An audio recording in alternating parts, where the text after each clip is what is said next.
ఆ సమయాన అయోధ్యరాజు దశరథుడు సంతానం కోసం పవిత్ర యాగం నిర్వహించాడు. ఆ యాగంలో అగ్నిదేవుడు దశరథుడికి దివ్య పాయసం మిఠాయి ఇచ్చాడు.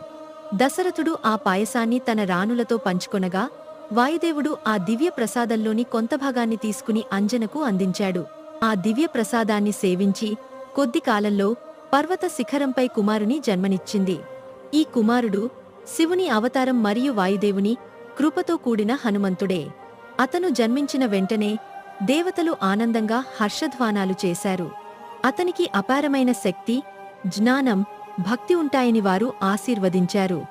చిన్న వయసులో హనుమంతుడు తన అపార శక్తితో మరియు చిలిపితనంతో ఎన్నో ఆసక్తికరమైన సంఘటనలకు కారణమయ్యాడు.